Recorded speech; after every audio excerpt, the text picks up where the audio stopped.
La compagnie Caravelle présente Carnet d'art, podcast.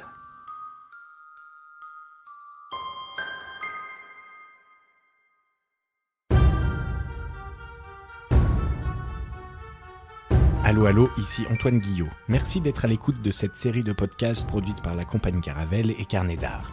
Ce programme s'appelle Comment ça va le monde ? Le principe est simple. Un invité tout au long d'une saison pour se laisser le temps du développement de la pensée autour d'un sujet particulier. Cette saison, nous partons en révolution. En se plongeant au cœur de la réforme protestante, nous tomberons ainsi dans les bras de Luther, de Thomas Müntzer, de Calvin. Et c'est avec Étienne que nous nous demandons donc comment la réforme protestante a conditionné notre rapport à la modernité, à la République, à la démocratie. Professeur de philosophie et de français en filière technologique et générale en lycée agricole, titulaire d'un master en philosophie des religions à l'école pratique des hautes études, Étienne, bonjour. Bonjour. Alors on continue donc notre périple autour de cette réforme protestante, évidemment en rencontrant cette figure incontournable de la naissance du protestantisme qui est Martin Luther. Oui, tout à fait. Donc effectivement, dans nos deux premiers épisodes, nous avons vu un peu le contexte de la Renaissance et celui effectivement de l'humanisme qui portait en germe une certaine forme de scepticisme, c'est-à-dire de remise en question, d'examen des certitudes qui avaient été établies au long des siècles par l'Église catholique, à la fois en tant qu'institution religieuse et politique. Voilà. Donc c'est dans ce contexte que la figure de Luther émerge. Donc on va voir dans quelles circonstances. Donc la première chose à noter d'emblée, c'est que Luther lui-même est un pur produit de l'Église catholique. Je m'explique. Voilà, en fait, quelle est l'histoire du jeune Luther ? Luther est un jeune homme qui vient d'une classe sociale, on va dire, de la paysannerie un peu privilégiée. Son père, à la sueur de son front, a acquis une situation sociale plus avantageuse. Je crois qu'il détenait des mines. Donc effectivement, son père faisait partie d'une classe moyenne proche de la bourgeoisie, on pourrait dire. Et en fait, Luther était destiné à faire du droit. Et de fait, il avait commencé des études de droit. Et selon l'histoire qui est rapportée, en fait, je crois selon son propre témoignage, en fait, un jour de cette histoire illustre bien le caractère de Luther et les ambiguïtés des enjeux psychologiques. On ne parle pas seulement de la psychologie de l'individu Luther, mais de la psychologie de masse qui va émerger de la Réforme. Donc Luther se trouvait sur un chemin, et durant une tempête. Et il est confronté à un orage terrible. Il faut se remettre dans ce contexte de sortie du Moyen-Âge où les éléments naturels jouent un rôle primordial dans le rapport à la vie, dans le rapport à la croyance spirituelle, religieuse, symbolique. Et donc il est confronté à un orage terrible. Et donc il fait une prière parce qu'il a vraiment peur de mourir, quoi.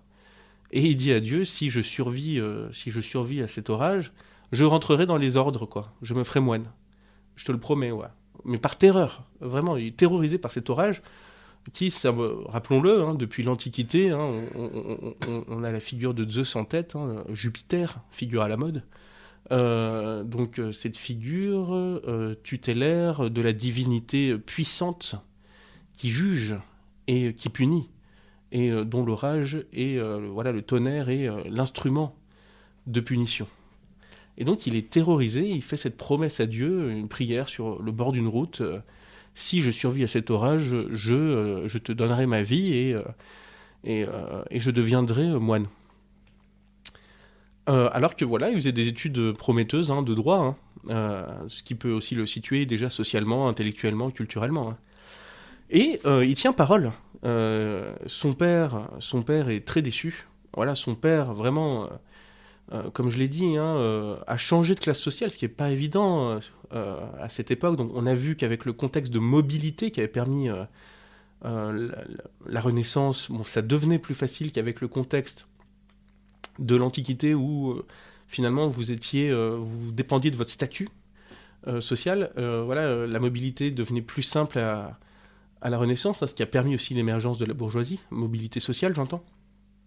Et ce père qui s'est battu pour que son fils, à son tour, puisse bénéficier de cette mobilité, ce qu'on appellerait aujourd'hui l'ascenseur social, qui s'est battu vraiment à la sueur de son front, est vraiment très déçu par le choix de Luther, et il va jusqu'à le vilipender en lui disant mais finalement tu fais ce choix par superstition, quoi, à cause d'un vulgaire orage, tu vas gâcher ta vie, quoi. Donc il est presque maudit par son père pour ce choix, et Luther lui-même le fait à contre-cœur. C'est-à-dire que Luther était plutôt bon en droit, et on va voir que ça va lui servir d'ailleurs dans sa confrontation avec l'institution catholique, mais aussi avec l'empereur en personne, avec Charles Quint.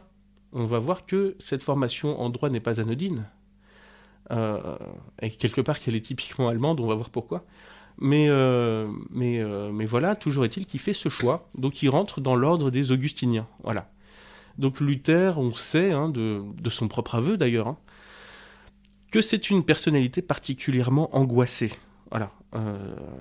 Il est angoissé par sa destinée en tant qu'individu. Il est angoissé par cette incertitude dont on a tant parlé dans notre entretien précédent. Cette incertitude qui est concomitante de ces découvertes scientifiques, paradoxalement, qui donnent naissance, comme le disait Alexandre Kohéret, qu'on a cité dans notre dernier entretien, à un univers infini, là où le Moyen-Âge permettait d'avoir confiance dans un monde clos, voilà, qui avait ses avantages et ses inconvénients. Et donc Luther rentre dans l'ordre des Augustiniens. Donc l'ordre des Augustiniens, c'est un ordre qui suit la doctrine de Saint Augustin, dont on a déjà parlé un petit peu aussi. Saint Augustin, c'est l'un des pères de l'Église. C'est un personnage extrêmement important pour l'Église catholique et d'ailleurs pour les fondements du protestantisme lui-même, puisque les deux immenses figures de la réforme protestante, Luther et Calvin, ont été toutes les deux très très très influencées par Saint Augustin. Alors pourquoi est-ce que c'est important ? Notamment sur un concept en particulier, un concept qui s'appelle la prédestination. Voilà, un concept théologique qui s'appelle la prédestination. Qu'est-ce que ça signifie, la prédestination ? Eh bien, on le sait, le Dieu du christianisme est un Dieu qui sait tout, un Dieu omniscient, un Dieu qui peut tout, un Dieu omnipotent, et un Dieu qui voit tout. Et donc, la question se pose, pourquoi ce Dieu qui peut tout, qui sait tout, qui voit tout, et qui est un Dieu d'amour, selon le Nouveau Testament, la deuxième partie de la Bible, pourquoi ce Dieu d'amour qui a créé les hommes voudrait-il que des hommes aillent en enfer ? Lui qui peut tout, pourquoi ne fait-il pas en sorte que tous les hommes soient sauvés ? Lui qui les a tous créés. Voilà, c'est une question qui est au cœur de la révolte de beaucoup de théologiens même, et de philosophes contre le Dieu chrétien. Voilà. Alors il y a plusieurs réponses qui sont apportées à cette question philosophique. Et c'est d'ailleurs la première question posée encore aujourd'hui par l'athée. Tout à fait. L'athée rationaliste et libre penseur se dit, mais ce Dieu qui prétend aimer l'humanité, Dieu est amour, comme le dit le Nouveau Testament, pourquoi condamne-t-il à l'enfer des individus humains et imparfaits, qu'il a voulu lui-même imparfaits, puisqu'il les a créés ainsi ? Donc il y a plusieurs réponses apportées par la théologie. La réponse la plus révoltante pour l'athée rationaliste ou pour le déiste, qui était Voltaire par exemple, c'est la réponse de Tertullien. Credo quia absurdum, je crois parce que c'est absurde. C'est-à-dire que la raison de Dieu est supérieure à la raison des hommes, et si je ne comprends pas la raison de Dieu, ça ne veut pas dire qu'elle est sans raison, ça veut dire qu'elle est supérieure, et que je ne peux pas saisir ses tenants et ses aboutissants. Comme on l'a dit, les voies du Seigneur sont impénétrables. Voilà, c'est la réponse la plus révoltante pour l'athée rationaliste, qui cherche une réponse, l'athée rationaliste souvent héritier de l'humanisme et des Lumières, souvent tel qu'il se conçoit lui-même. C'est une réponse tout à fait révoltante, quoi. Et de fait, un certain nombre de théologiens ne se contentent pas de cette réponse. Et puis bon, effectivement, si on devait approfondir les tenants et les aboutissants de la formule de Tertullien, on se rendrait compte qu'ils sont beaucoup moins caricaturaux que ce qu'en a fait Voltaire. Voilà. Mais on fera peut-être ça sur une autre série d'entretiens. Mais là, revenons-en à cet argument de la prédestination. La réponse qu'apportent d'autres théologiens, c'est que Dieu a tout décidé d'avance. Avant même notre naissance, il a décidé de nos faits et gestes, et donc nous n'avons pas de place dans la construction de notre propre salut. C'est-à-dire que ce n'est même pas à nous de décider si nous allons aller au paradis ou en enfer. Et ça, pour l'individu humain et pour la volonté humaine, c'est quelque chose d'inconcevable. C'est-à-dire, on ne peut rien faire. Tout est décidé d'avance. Et voilà, Dieu a décidé à notre place de nos événements, de nos œuvres et de leurs conséquences. Nos œuvres, c'est-à-dire ce que nous allons faire de notre vie. Voilà. Et pour un croyant sincère, c'est une question qui peut être tout aussi révoltante. C'est une absence de réponse qui peut être tout aussi révoltante que pour un athée, en fait. Et donc, un certain nombre de théologiens vont se pencher sur ce sujet-là, et que vont-ils dire ? Voilà, il faut avoir confiance dans la grâce de Dieu. C'est-à-dire qu'il faut croire, comme l'annonce le Nouveau Testament, que Dieu est bon, et que dans sa grande sagesse et dans sa bonté, voilà, il nous fait grâce. Et donc, il faut avoir foi dans cette grâce pour combler cette angoisse, l'immense angoisse de l'incertitude du salut. Il faut avoir foi dans cette grâce. Donc ça n'apporte pas de réponse définitive. Et le croyant, en tout cas l'immense majorité des chrétiens, demeure dans cette incertitude, mais ils cherchent, pour certains d'entre eux, dans leur vie, des signes de cette grâce, des signes du salut dans cette vie à venir qui est promise par le Nouveau Testament. La seconde partie de la Bible. Et donc les deux grands théologiens du protestantisme que sont Luther et Calvin vont avoir donc une réflexion qui rejoint un concept très important pour saint Augustin, justement sur cette question du salut. Saint Augustin écrit que le salut ne peut s'obtenir que par la grâce de Dieu et non pas par les œuvres. C'est un verset biblique, ce n'est pas par les œuvres que nous sommes sauvés. C'est-à-dire afin que personne ne se glorifie, que personne ne s'enorgueillisse de ses bonnes œuvres. Ce qui ne veut pas dire qu'il ne faut pas faire de bonnes œuvres, parce que les œuvres sont aussi le fruit de notre attachement à l'amour de Dieu, mais ce n'est pas par ces œuvres que nous serons sauvés. Voilà. C'est parce que Dieu nous fait grâce. Voilà. Donc ça peut paraître assez abstrait, mais c'est fondamental. Donc la manière dont va l'interpréter Luther pour combler son angoisse personnelle, théologique, pour l'humanité finalement, c'est ayons foi dans la grâce et la bonté de Dieu. Voilà. Et en fait, Calvin va interpréter cette question de la prédestination toujours en se basant sur saint Augustin d'une manière beaucoup plus matérialiste. On aura le temps d'approfondir ça par la suite.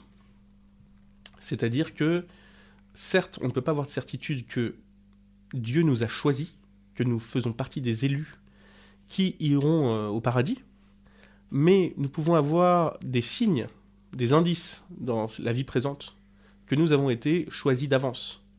Parce que Dieu ne nous fait pas seulement grâce en nous sauvant dans la vie à venir, mais il nous fait grâce en nous donnant des privilèges matériels dans la vie présente.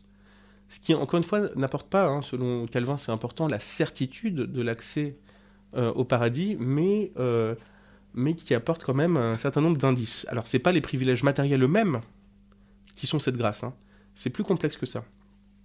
C'est-à-dire que ces privilèges matériels sont les fruits d'un effort. Ça vient d'un mot allemand, Beruf. Beruf, en allemand, ça veut dire à la fois l'effort et la vocation, c'est-à-dire l'appel. Et donc, l'effort, c'est, pour Calvin, et pour les calvinistes à sa suite, être capable dans son activité humaine de produire un effort qui dépasse la capacité humaine. De fait, cette capacité ne peut venir que de Dieu. Donc la possibilité même de fournir cette capacité est divine. Et donc ça se matérialise par les biens que l'on peut acquérir. Alors voilà, ça a été un peu schématisé par des sociologues de la religion comme Max Weber au XIXe siècle, au début du XXe siècle, mais c'est un schéma qui explique plutôt bien la logique de Calvin par rapport à cette question de la grâce, qui n'est pas la logique de Luther, pour qui la seule manifestation de la grâce, c'est la possibilité même de croire. L'athée le dira, pas tous les athées, certains font le choix de ne pas croire, mais pour un certain nombre d'athées, ils le formulent comme une impuissance de croire. Voilà. Et donc croire n'est pas donné à tout le monde, et c'est déjà une grâce. Avoir la foi, c'est déjà une grâce pour Luther, qui lui permet de résoudre en partie seulement les questions qui génèrent en lui et en un certain nombre de croyants cette angoisse profonde. Et pour revenir sur l'interprétation de Luther, cette idée selon laquelle, évidemment, les manifestations matérielles de votre bénédiction témoignent du fait que vous ayez été élu pour dominer dans la société. Effectivement, c'est théologique, mais ça a aussi des implications politiques, y compris aujourd'hui dans des systèmes et chez des individus qui ne font pas explicitement référence à la religion. Quand on loue les premiers de cordée, par exemple, comme des modèles sociaux, il y a peut-être une analogie à faire avec cette doctrine, cet évangile de la prospérité, dans la logique des successeurs de Calvin. Voilà. Donc là, on aborde une deuxième fonction, disons, de la religion. La première, c'était croire la religion pour une sorte de forme de hiérarchie, de possibilité de transcendance, etc., pour ne pas s'entretuer, ce qui, on l'a vu, fonctionne qu'à moitié. Et cette deuxième fonction, c'est apaiser des angoisses. Apaiser et consoler. Apaiser et consoler des angoisses, tout à fait. Quelque chose de très personnel. Tout à fait, la religion comme consolation. Voilà. Ça, c'est très important, c'est un facteur psychologique essentiel, d'ailleurs, par lequel des sociologues et des psychologues qui sont intéressés aux phénomènes religieux ont interprété les motivations de la croyance, qui, encore une fois, sont complexes. Mais voilà, c'est quand même une motivation qu'on retrouve souvent dans la psychologie du croyant, tout à fait. Et pour en revenir à la figure de Luther lui-même, donc il s'engage dans cet ordre des Augustiniens, dans lequel il s'humilie. Voilà, l'humilité, et même au-delà de l'humilité, l'humiliation, ne l'oublions pas, est une marque de soumission, mais aussi d'imitation de la figure de Jésus qui s'est fait homme et qui s'est... Par le martyr. Voilà, donc, la figure absolue du martyr, c'est Jésus lui-même. Et donc l'imitation parfaite de Jésus, c'est le martyr. D'où la critique de ce qui a été fait de la religion chrétienne, la critique établie par un certain nombre de philosophes notamment au XIXe siècle, et le plus connu d'entre eux, Nietzsche, voilà, hein, qui a été lui-même d'ailleurs, qui était destiné lui-même à devenir pasteur protestant, dont le père était pasteur protestant, et qui est d'ailleurs enterré en Allemagne à côté de la tombe de son père, hein, au pied de l'église, dont le père a été pasteur. Et Nietzsche qui va se révolter contre cette logique de mortification et d'inversion des valeurs, de glorification de la mortification, au lieu de glorifier la vie. Et voilà. Et effectivement, il y a un esprit inversif de Jésus, de la figure de Jésus, c'est-à-dire le roi qui s'incline devant ses sujets, qui s'humilie, qui se laisse humilier par ses sujets, couronné d'épines. Voilà, c'est une figure forte, c'est une figure d'humiliation et de compassion. Et donc, Luther est dans cette logique d'humiliation, donc il va faire les tâches les corvées, hein, les plus basses au sein de sa congrégation. Et dans cet ordre des Augustiniens, donc son chemin croise la route donc du vicaire général de l'ordre des Augustins en Allemagne, qui est Johann von Staupitz. Voilà. Donc qui est un théologien reconnu, hein, qui est à son époque, donc théologien catholique, augustinien, qui est doyen de la faculté de théologie de Wittenberg, qui est une université assez jeune à cette époque en Allemagne, mais néanmoins déjà réputée. Et en fait, voilà, hein, Luther avait un bagage intellectuel, et donc une exigence aussi intellectuelle, hein, liée notamment à sa condition sociale, à ses études de droit, en s'inscrivant dans en rejoignant l'ordre des Augustiniens. Et donc, Johann von Staupitz va constater qu'il y a un potentiel chez le jeune Luther. Staupitz fait partie de ces catholiques sincères qui cherchent à réformer l'Église catholique de l'intérieur, qui se posent un certain nombre de questions. Alors, ça fait plusieurs fois que tu utilises ce terme de croyants, de catholiques sincères. Oui. Ça veut dire que tu les opposes à d'autres qui seraient non sincères? Voilà, hein, nous avons vu l'exemple d'Alexandre VI, qui est un pape qui a eu plusieurs enfants, etc. Opportuniste. Voilà, ouais. un certain nombre de papes ou de personnages qui ont utilisé la structure hiérarchique de l'Église pour des enjeux de pouvoir tout à fait mondains. Ouais, mais parce que là, ça voudrait dire un catholique sincère, c'est un bon catholique, quoi. Tu peux l'entendre comme ça, ouais. Mais du coup, Ouais, c'est-à-dire que voilà, c'est aussi, c'est aussi une critique qui a été faite par un certain nombre de philosophes des Lumières et du 19e siècle à la religion, c'est-à-dire notamment par Marx, c'est-à-dire que cette fameuse phrase de Marx, hein, la religion est l'opium du peuple. D'ailleurs, on oublie souvent le contexte de cette phrase. Où il parle aussi des bons côtés de la religion, entre guillemets, c'est-à-dire que il évoque aussi cette notion de consolation. Voilà, dans un monde hostile. Oui, et de besoin de cet opium, quoi, pour supporter la condition. Tout à fait. Oui. Et donc, effectivement, chez beaucoup de ces auteurs, donc, il y a cette conception de la religion comme structure idéologique et politique qui permet avant tout d'asservir les foules. Et voilà. Et donc, de manière assez paradoxale,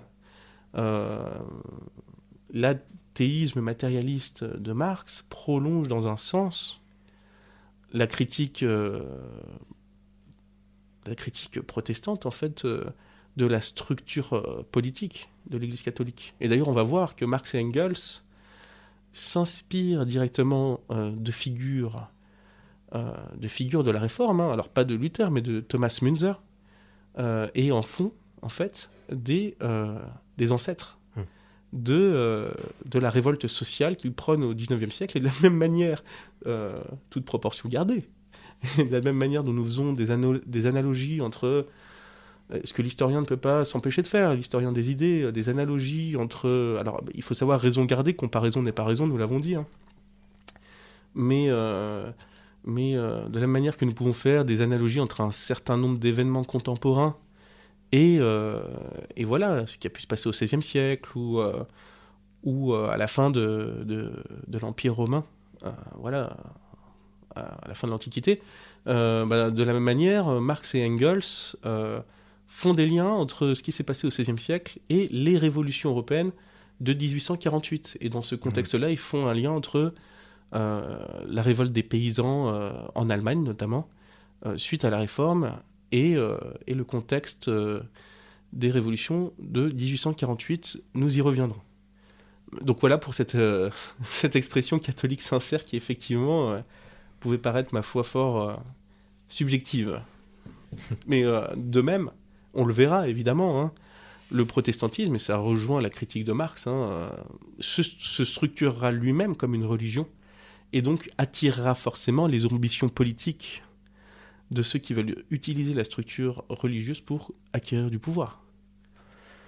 Mais le jeune Luther est assez loin de ses préoccupations pour le moment, et donc il a des entretiens très personnels avec ce théologien universitaire, Johann von Staupitz, qui est aussi son confesseur, donc qui connaît intimement Luther, qui partage un certain nombre de ses critiques, mais qui cherche à le tempérer, qui voit son potentiel intellectuel. Et donc, voilà, Luther est angoissé, il fait part de cette angoisse, de ses angoisses à Staupitz. Il lui confie ses doutes concernant son salut. Et voilà, et c'est Staupitz qui, le premier, l'apaise en opposant effectivement le jugement arbitraire de Dieu avec cette notion de prédestination et la grâce. Alors non pas en les opposant d'ailleurs, mais en lui expliquant qu'ils sont complémentaires. C'est-à-dire que c'est pas parce que Dieu a décidé d'avance que c'est un Dieu injuste et qu'il ne t'a pas choisi. Voilà. Ce sont des questions qui sont toujours débattues par les théologiens aujourd'hui. Voilà. Encore une fois, il ne faut pas sous-estimer les implications de ces questions qui peuvent paraître, ma foi, fort abstraites, notamment pour un certain nombre d'athées, mais qui ont eu un impact politique très important, parce que selon qu'on se positionne selon l'une ou l'autre de ces interprétations, on se retrouve dans un camp ou dans l'autre, et voilà, un certain nombre d'Européens, durant les guerres civiles, qui étaient des guerres de religion au XVIe siècle, qui sont entretués sur des conceptions qui pouvaient paraître comme fort abstraites, telles que ces questions de la prédestination, quoi. Et Staupitz, en fait, voilà, c'est un théologien dont on a des écrits, parce que c'était un érudit, un universitaire, et il dit seuls ceux qui veulent discuter de la prédestination devraient commencer par songer aux plaies du Christ. Donc on revient à cette notion d'humilité, voire d'humiliation du Dieu fait homme.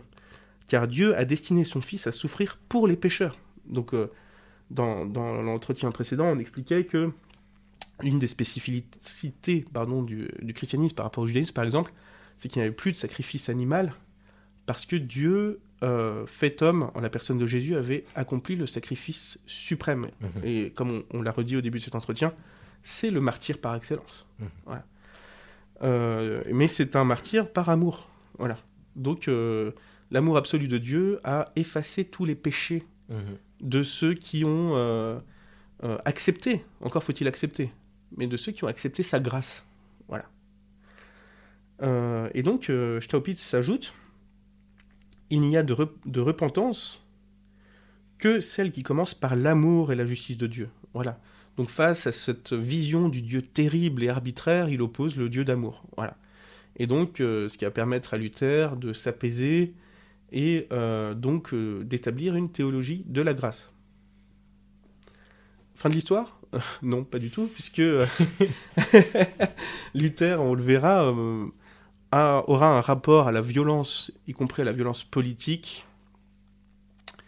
plus qu'ambigu. Voilà, et qui va évoluer, qui ne sera pas figé, qui va évoluer en fonction de sa propre situation vis-à-vis des autorités religieuses et politiques. Parce que là, on parle du jeune Luther qui a à peu près quel âge à ce moment-là ? On parle du jeune Luther, honnêtement, je pense qu'il n'a pas encore 30 ans. Voilà. Et donc, effectivement, il est vraiment au pied de Staupitz et il est vraiment en quête de rédemption. Voilà.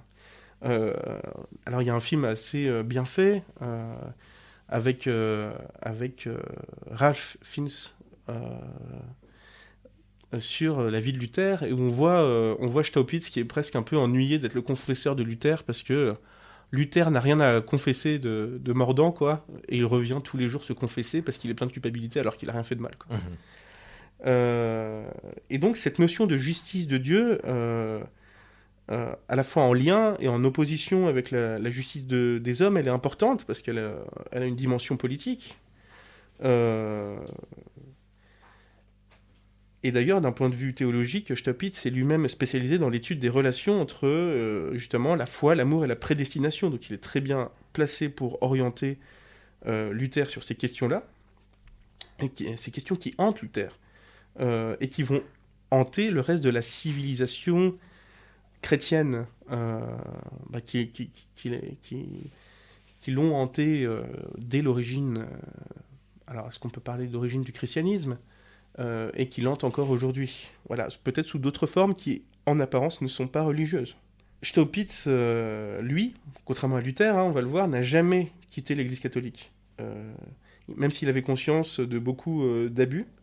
Et voilà, il avait compris que Luther pouvait jouer un rôle dans la régulation des abus que lui-même avait constatés, quoi. Et Staupitz, il fait partie de ces catholiques, pour ne pas répéter l'expression catholique sincère, mais il fait partie de ces catholiques qui se retrouvent pris entre deux feux, à la fois qui ne peuvent que constater le manque de cohérence entre le message de l'Église et la réalité de la pratique au sein de la hiérarchie de l'Église, mais qui pour autant ont une loyauté vis-à-vis de l'institution malgré son imperfection. Voilà. Oui, il est représentatif du terreau propice à la réforme, de la friabilité de l'Église à ce moment-là, quoi. Tout à fait. Et en fait, effectivement, ce terreau n'est pas figé. Voilà. Et voilà, on n'a pas d'un côté, ce serait bien trop réducteur, évidemment, de placer d'un côté des catholiques qui seraient tous les représentants d'un ordre ancien, d'une tradition ancienne, et des protestants et des réformateurs qui seraient, eux, quant à eux, les représentants d'une certaine forme de progrès. Voilà. Prêt à la modernité. C'est ça. Même si, effectivement, c'est pas si manichéen que ça, quoi. Voilà. Puis, oui. Même si ça se fait rapidement, c'est quand même... il y a quand même... il y a des grosses questions, et notamment ce qu'on est en train de voir, théologique évidemment, mais on va aborder les questions politiques, etc. Voilà, qu'il y a derrière, quoi. Philosophique et métaphysique, de conception, de la conception même de ce que c'est que l'existence humaine dans un monde, imaginez-vous, dans lequel on ne sait même plus sur quoi repose notre conception de la création elle-même, notamment parce que les données géographiques changent pratiquement de jour en jour. Donc voilà, effectivement, tout va très vite. Et en fait, il y a la psychologie de Luther, avec cette angoisse permanente, est aussi le reflet d'une époque, et encore une fois, la science n'apporte pas forcément de réponse, et la raison n'apporte pas forcément de réponse à cette angoisse. C'est pas parce que vous avez amassé une grande quantité de connaissances que votre angoisse prend fin, parfois au contraire. Et justement, il y a une figure qui est très intéressante à cet égard, c'est la figure de Faust. Faust, le savant du XVIe siècle, dans la pièce de Goethe, qui est un auteur et dramaturge du XIXe siècle. Donc Faust, qui accumule des connaissances, mais qui est soumis à l'angoisse et au doute, et qui fait l'objet d'un pari entre Dieu et Satan. Voilà. Ce qui rejoint ces questions de prédestination, notamment. Mais c'est vrai que tout est remis en question. Alors, bon, pardon pour Pardon, mais je peux pas m'empêcher de faire un parallèle avec le monde contemporain. Sur ce que tu dis, du coup, il y a des nouvelles données tous les jours, qu'il y a des remises en question tous les jours, que la science ne suffit plus forcément, que on sait plus quelle science croire, etc., etc. Enfin, en fait, c'est clairement ce qu'on est en train de vivre en ce début du XXIe siècle. Est-ce que ça voudrait dire que on peut prédire dans les prochaines décennies l'arrivée d'une nouvelle religion ou de... Ce qu'on constate, et c'est peut-être l'un des fruits du protestantisme, et là aussi il y a une analogie qui est flagrante, c'est que, on va le voir, Luther lui-même donc fait partie de ceux, des rares, parce qu'il y a aussi des enjeux énormes. Hein, on sait quel était le prix à payer pour avoir des idées divergentes, hein, notamment vis-à-vis du pouvoir de l'Église. Hein. Et en fait, Luther décide de passer le cap. C'est-à-dire qu'à un moment donné, effectivement, il dépasse cette menace, même de la mort, quoi. Ce qui est pour le coup un signe de foi assez marquant, quoi qu'on puisse dire du contenu de cette foi, de ses implications, etc. Et pour aller dans le sens de ton analogie, malgré les conséquences qu'il ne pouvait pas prévoir, c'est-à-dire il ne pouvait peut-être pas prévoir, et peut-être son attitude, une fois qu'il aura acquis du pouvoir, le montre, il ne pouvait pas prévoir la diversité d'interprétations qu'allait générer sa doctrine. Je m'explique. Voilà, une fois que il a participé à on en a déjà parlé, hein, c'est un des enjeux politiques, à la déstructuration de la hiérarchie de l'Église, qu'il a désacralisée, hein, puisque hieros, l'étymologie même de la hiérarchie, c'est le sacré. La hiérarchie, c'est l'ordre sacré. Une fois qu'il a désacralisé l'ordre, comment imposer l'ordre nouveau? Et on verra que c'est une question qui est propre à la réforme, mais qu'elle partage aussi avec la Révolution. Voilà. Et donc, effectivement, cette diversité religieuse, il va finir par la regretter lui-même. C'est-à-dire le fait que finalement, et ça va avec le processus d'individuation, c'est-à-dire que, on est de moins en moins, dépendant d'un statut externe, et on est de plus en plus, et c'est presque une injonction à la liberté, paradoxalement, on est de plus en plus obligé de définir par soi-même ce qu'on veut être et ce que l'on croit. Et quitte à inventer sa propre croyance. Mmh.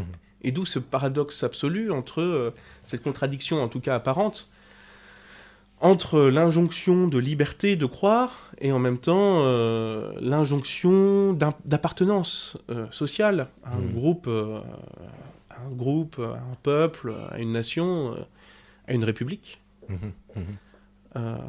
Donc voilà, et donc cette diversité religieuse, hein, qui était déjà croissante avant même l'avènement de la réforme, mais qui n'a fait que croître depuis la réforme, c'est aussi lié à la question de l'autorité. Voilà, et donc on retrouve ce paradoxe entre liberté et égalité. Si, du point de vue de l'autorité spirituelle et politique, mon prochain est semblable à moi, qui est-il pour me dire comment est-ce que je dois interpréter les textes sacrés? Et pour le coup, effectivement, de nos jours, effectivement, on l'a dit, je pense que Internet a grandement contribué, même si c'est pas le seul facteur, hein, évidemment, à la multiplication des croyances, que ce soit sur le plan politique ou théologique. Il y a ce qu'on appelle les croyances New Age, la croyance dans le nouvel âge. Là aussi, on retrouve cette notion de modernité, de tradition du nouveau. Voilà, l'âge à venir, etc. Et de la même manière, donc, que Internet a pu avoir cette place, encore une fois, l'imprimerie a pu jouer un rôle fondamental dans la publication de croyances marginales, en fait. Mais parce que du coup, là, on va vers une individualisation de la fonction de la religion, et qui complexifie terriblement la notion de collectif et d'identité communautaire, etc. Alors en fait, il y a un phénomène qui est assez paradoxal, c'est que effectivement, on va vers une complexité et une diversité des dogmes de plus en plus apparentes, et en même temps, et c'est un phénomène qu'on retrouve aujourd'hui, dans cet univers où on a a priori, en apparence, toutes les libertés, un certain nombre d'individus, notamment très jeunes, se jettent dans les courants les plus fondamentalistes, d'un point de vue religieux et politique d'ailleurs. Pourquoi ? Parce que c'est plus vous avez de liberté, plus vous avez besoin de garanties. Et donc revenir au fondement, parce qu'on fait du fondamentalisme quelque chose de péjoratif dans notre société, quand on en parle médiatiquement notamment. Revenir au fondement, c'est s'assurer d'un fondement solide dans une société liquide. Mais peut-être aussi parce que le mot là aujourd'hui est galvaudé, puisque tout à fait, comme tant d'autres. Mais quand on parle de fondamentalisme, en fait, est-ce que c'est réellement un retour aux fondamentaux ? Alors, ce qui est très paradoxal, c'est que, par exemple, quand on parle de fondamentalisme religieux pour critiquer ces courants religieux, en fait, on leur donne beaucoup de pouvoir. Puisque on dit, oui, c'est ce courant-là qu'on considère comme extrême, comme dangereux, qu'on va qualifier de radical, c'est-à-dire de retour à la racine, et de fondamentaliste, de retour au fondement. Donc, il y a un problème de sémantique, là. Complètement, tout à fait. Et c'est déjà, en fait, déjà de nommer la chose comme ça, c'est déjà un peu perdre le combat, quoi. En tout cas, perdre du terrain. Tout à fait. Enfin, alors, le combat, c'est intéressant comme sémantique aussi, ce que tu emploies. Le combat est lequel ? Et qui sont les ennemis dans ce combat ? Mais la désignation de l'ennemi est extrêmement importante, y compris pour Luther lui-même, nous allons le voir. Hein. Mais oui, parce qu'en fait, c'est ça, là on arrive à un nœud, et puis j'ai une autre question avant que tu continues aussi. On arrive au nœud de la religion, du coup, comme fonction qui définit un nous, et qui, fortiori, définit l'autre, l'étranger, l'ennemi, etc. Là, du coup, dans sa démarche, tout est en train de se bousculer. Et tout est remis sur le tapis, et il va falloir redistribuer les cartes. Tout à fait. Et c'est d'ailleurs sans doute pour ça que, dans un premier temps, l'autre et l'ennemi, ce sera le catholique. Oui, alors Dieu est amour, certes, hein, mais il y a un certain nombre de versets assez paradoxaux, hein, y compris dans le Nouveau Testament. Quand Jésus dit « Je suis venu pour diviser ». De fait, le sacré, là encore, faisons un peu d'étymologie, hein, le sacré, c'est ce qui se distingue du profane. L'étymologie du profane, c'est ce qui est de l'autre côté de l'enceinte, de l'autre côté du mur. Le sacré, c'est un mur de séparation. Voilà, la sanctification, c'est une séparation d'avec les choses profanes. Est-ce que tu peux préciser le « je suis venu pour diviser » parce que c'est presque contre-intuitif. Complètement. À quel moment il dit ça ? Ce que dit Jésus, c'est justement pour affermir la foi de ses disciples, c'est je suis venu pour diviser parce que certains croiront en moi et d'autres n'y croiront pas. Et donc, forcément, ça va créer des divisions. Et donc, c'est aussi le prix à payer pour me suivre. Voilà. Oui, voilà, en fait, c'est toujours la même chose. C'est le croyant et le non-croyant, et l'opposition, et du coup, la désignation du nous, la désignation de l'ennemi. C'est ça. Puis, ça passe toujours par une mise à l'épreuve. Tout à fait. Et la définition de celui qui fait partie de la communauté, l'ecclésia, l'église, et celui qui n'en fait pas partie, qui est de l'autre côté de l'enceinte. Et d'ailleurs, mise à l'épreuve, du coup, on vient de le voir, que Luther a largement pratiqué. Tout à fait.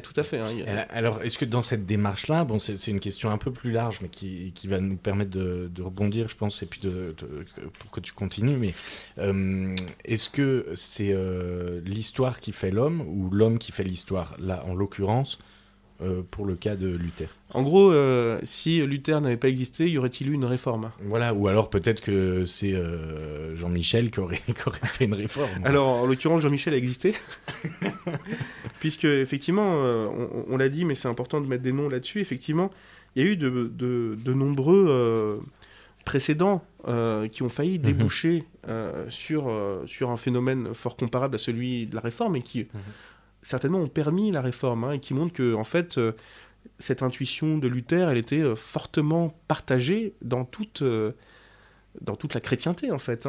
Alors, quelques exemples. Il y a notamment un croyant de Bohême. Donc la Bohême, on pourrait la situer dans la République tchèque actuelle, qui s'appelait Jean Hus, qui a été brûlé pour ses idées, et qui avait des idées très très proches de celles de Luther. Il y avait aussi un Anglais, bien avant Luther, qui s'appelait John Wycliffe, qui remettait en question l'autorité du pape, et qui défendait des positions extrêmement proches de celles de Luther, et pour le coup, qui a combattu avec des paysans, et du coup qui se rapprocherait même plus de la figure de Thomas Müntzer. Voilà, donc il y a une série d'hérésies, et en fait, ce qui est étonnant, au contraire peut-être, c'est qu'un mouvement comparable à celui de la Réforme n'est pas émergé plus tôt dans l'histoire de l'Église, en tout cas n'est pas réussi plus tôt, parce que effectivement, l'histoire de l'Église, et donc de sa volonté de préserver son unité, de l'Église catholique, elle passe par la lutte contre tous les mouvements dissidents. Alors après, c'est très complexe, parce que vous avez un certain nombre d'ordres religieux au sein du catholicisme, assez diversifiés d'ailleurs. Voilà, on a parlé des Augustins ou Augustiniens. Voilà, vous avez les bénédictins, etc. Vous avez un certain nombre d'ordres qui, en fait, sont liés donc à des lectures différentes du Nouveau Testament. Oui, tout à fait. Y compris d'ailleurs aussi de l'Ancien. Et en fait, c'est pour ça que je disais, dans un empire, il y a toujours une nécessité de la préservation d'un certain degré de diversité, de tolérance, pour que l'empire lui-même puisse survivre. Voilà. Après, il y a une frontière à ne pas franchir, qui est celle de l'autorité papale. Voilà. Certains ordres, comme celui des franciscains, Saint François, était à deux doigts de franchir cette frontière, puisque l'ordre des franciscains était fondé sur le vœu de pauvreté, mais qui est biblique. Comme le dit Jésus lui-même, il est plus difficile pour un riche de rentrer dans le royaume des cieux que pour un chameau de rentrer par le chat, c'est-à-dire par le trou d'une aiguille. Voilà. Donc cette critique des richesses matérielles, elle est aussi biblique. Et donc, effectivement, ça pose forcément un problème à une partie de l'Église catholique à cette époque, avec ce qu'on a vu sur le système des indulgences, évidemment. Donc voilà, il ne faut pas non plus négliger ce degré de diversité au sein de l'Église elle-même avant la Réforme. Mais du coup, revenons-en donc à ce Luther de 1512. Donc Staupitz voit bien que Luther, à part s'humilier, se mortifier, n'a pas grand avenir dans cet ordre. Et donc il va l'envoyer à l'université pour s'épanouir intellectuellement, et peut-être, qui sait, est-ce que Staupitz avait déjà cette idée en tête, on ne le saura jamais, mais jouer un ordre de premier plan, dans l'Église elle-même. Et peut-être pour reprendre un mot dont on a parlé pour parler du phénomène révolutionnaire, dans la purification de l'Église. Alors peut-être que Staupitz ne pensait pas que Luther irait si loin et remettrait la sacralité de la structure de l'Église elle-même en question.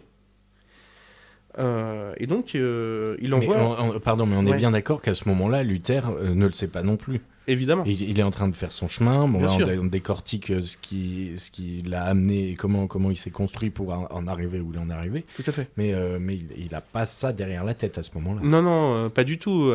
Il est déjà dans une recherche d'équilibre psychologique et théologique personnel, dans une quête personnelle.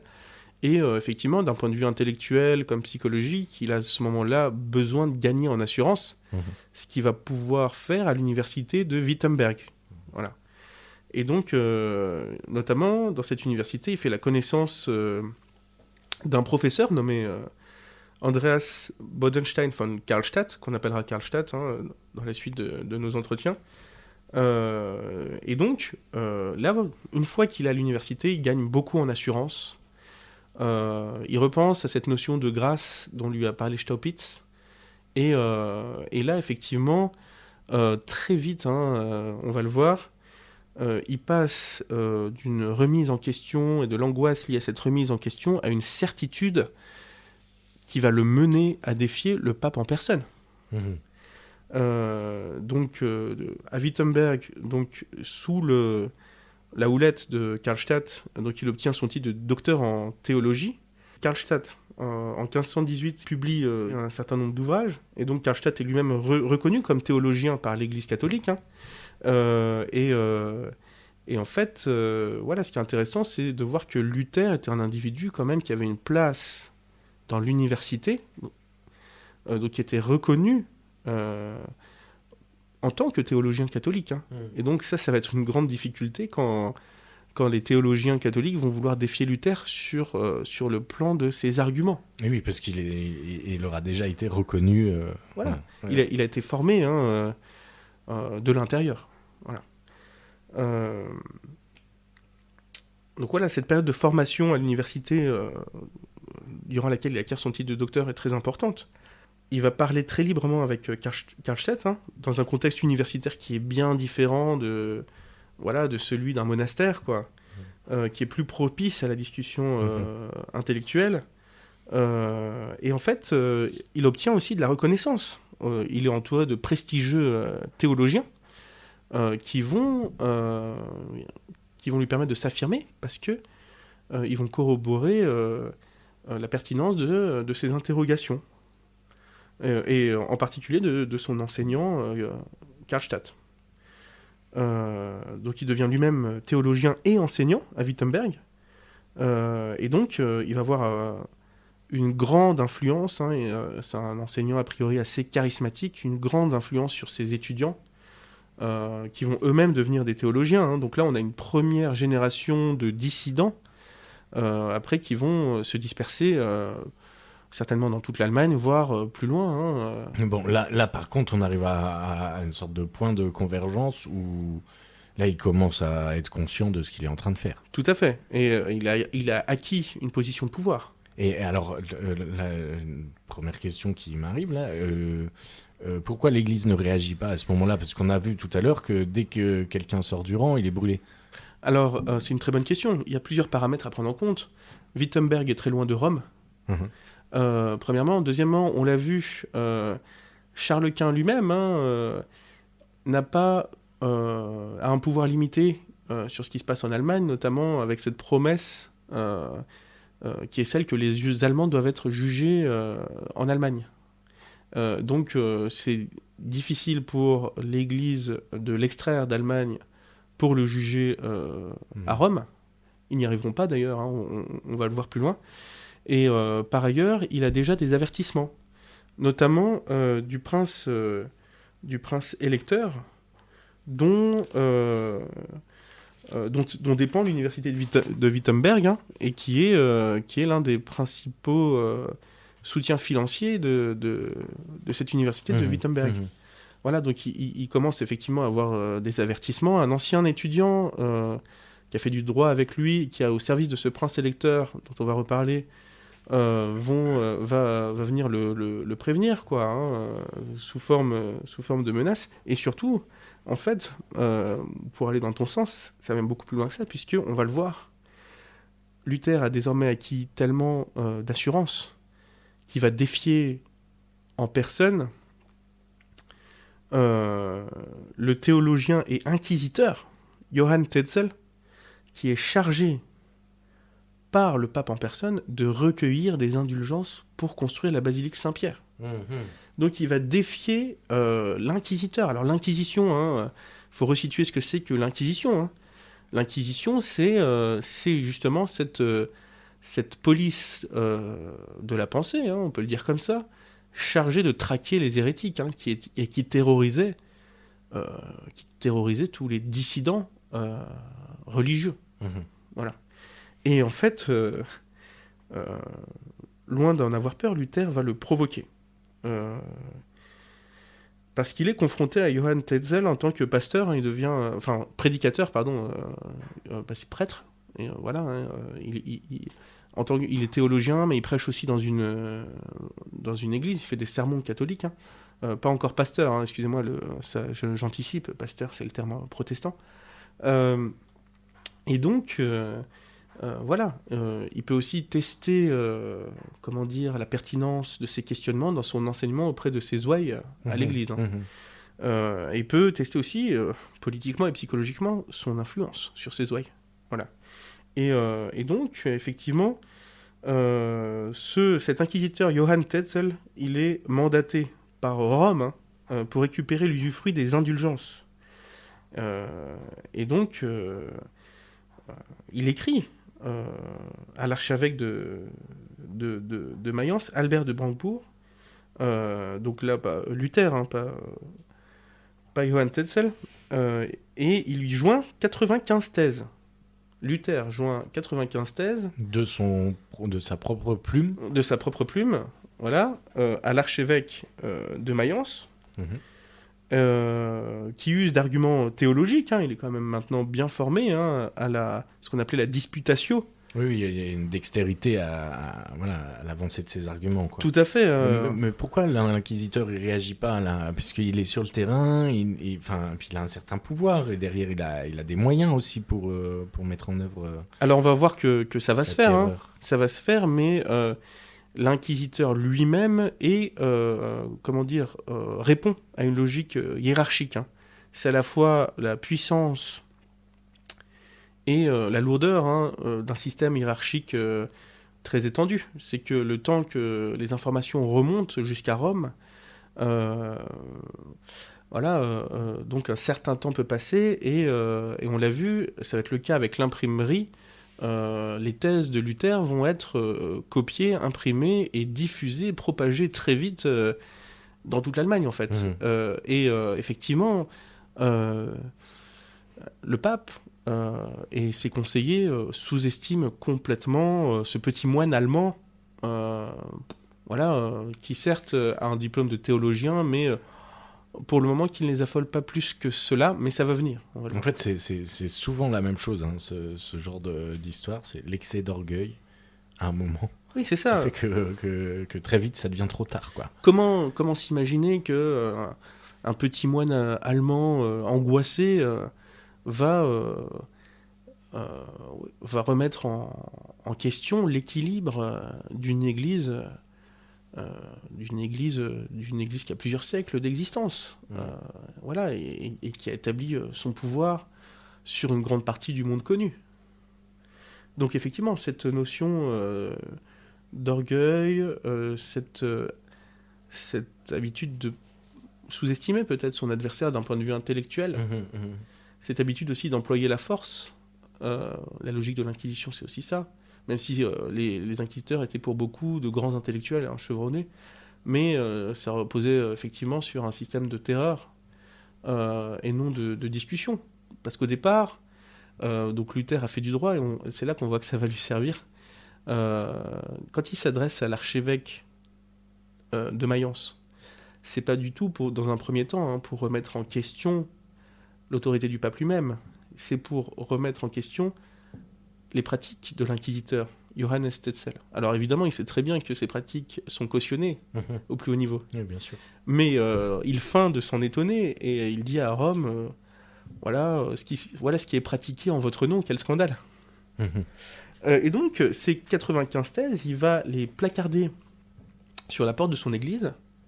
Donc il fait un geste tout à fait politique, C'est-à-dire que là, les passants vont voir ces 95 thèses, ils vont se les approprier. Parce que, et donc, c'est à partir de ce moment-là que ces sympathisants vont imprimer et propager ces thèses qui répondent à des enjeux théologiques, mais aussi politiques dans l'Empire, parce que il y a aussi l'idée de donner l'argent à l'Église allemande et de ne pas donner l'argent des indulgences à Rome. Tout à fait. Et donc, voilà, il faut pas... Oui, c'est dans l'idée de régionaliser l'Église, quoi. Oui, de localiser l'Église, ouais. Ouais. Et il faut pas sous-estimer ce caractère identitaire dans les enjeux de la Réforme. On va le voir, Luther a publié, donc a traduit la Bible en allemand. Et donc, l'allemand de Luther, la langue allemande, s'est fondée en grande partie, la langue allemande écrite, sur la langue employée par Luther pour traduire la Bible. On va reparler évidemment des enjeux de cette traduction de la Bible dans une langue qui est ni le latin ni le grec et qui est compréhensible par le peuple. En tout cas par tous les... À qui on est en train de faire payer les indulgences. Tout à fait, par toutes les personnes alphabétisées, du moins, effectivement. Oui. Donc effectivement, ça a des conséquences philosophiques, politiques... Parce que c'est la première traduction de la Bible qui est ni en latin ni en grec. Tout à fait. Et donc, effectivement, là, les ouailles ne peuvent que constater le décalage entre ce qu'on leur a dit concernant l'autorité des inquisiteurs, censés comme tel Tetzel, qui est censé recueillir les indulgences, et la réalité du message de l'Évangile, qui est un message extrêmement violent, on va revenir sur certains textes, à l'égard des richesses matérielles. Voilà. Mais là, à ce moment-là, il est déjà plus arrêtable. Alors, on va voir que il y aura un procès tout de même. C'est même plus qu'un procès. Il va comparaître devant la diète de Worms. Donc la diète, on l'a dit, c'est ce conseil dans lequel les princes électeurs se réunissent avec Charles Quint en personne pour débattre des sujets importants concernant la destinée de l'Empire. Et donc il va être confronté à la fois aux représentants de l'Église catholique et aux représentants de l'État, face auxquels on va lui demander d'assumer ses positions ou de les renier. Et donc nous allons voir ce qui va en être.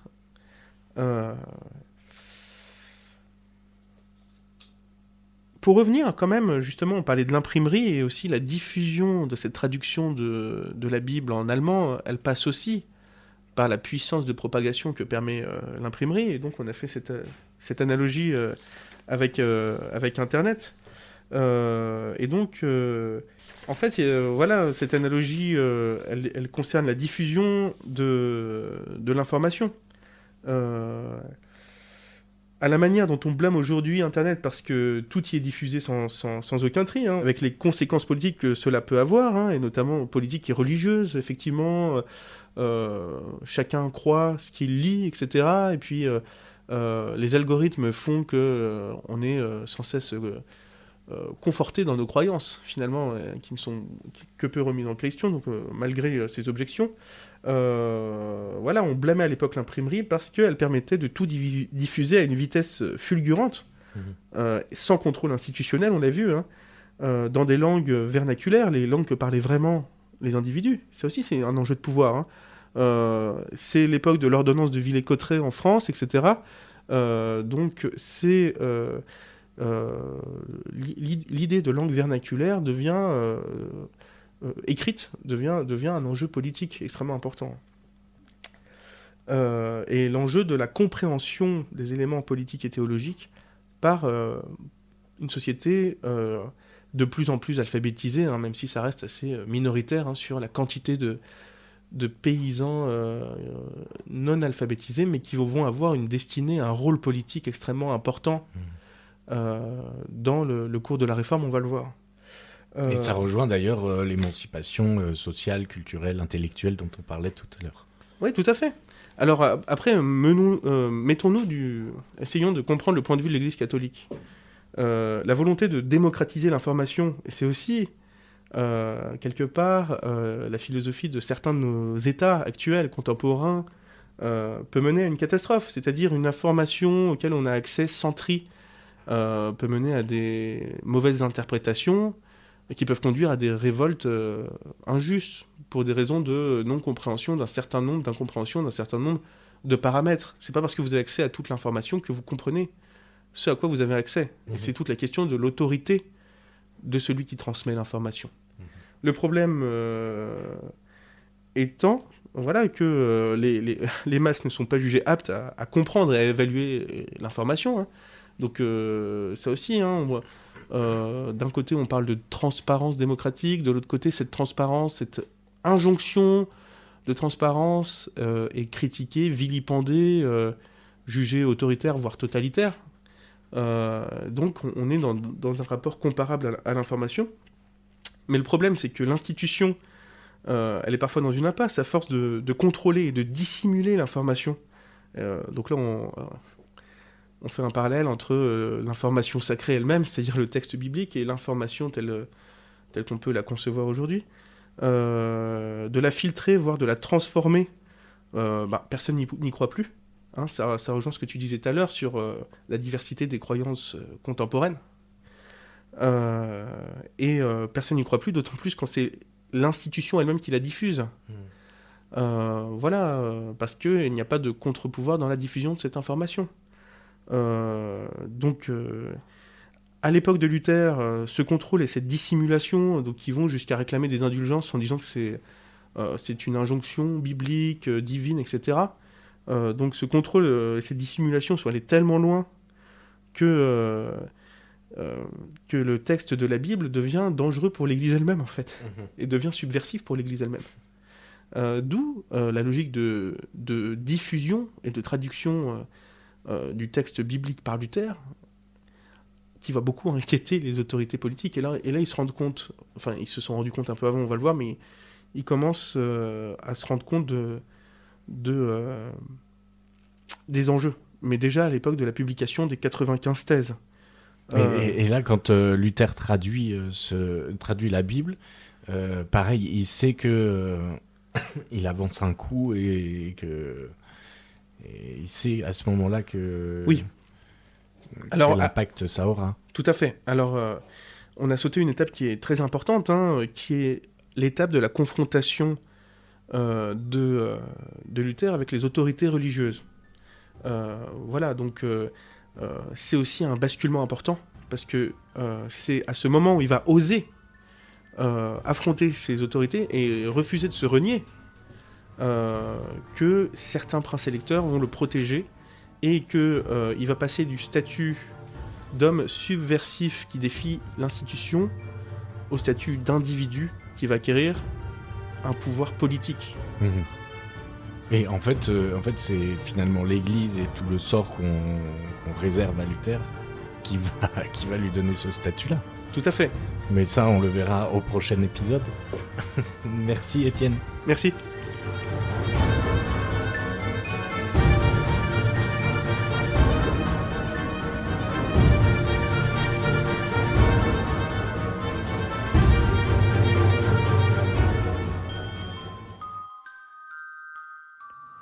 La compagnie Caravelle présente Carnet d'art, podcast.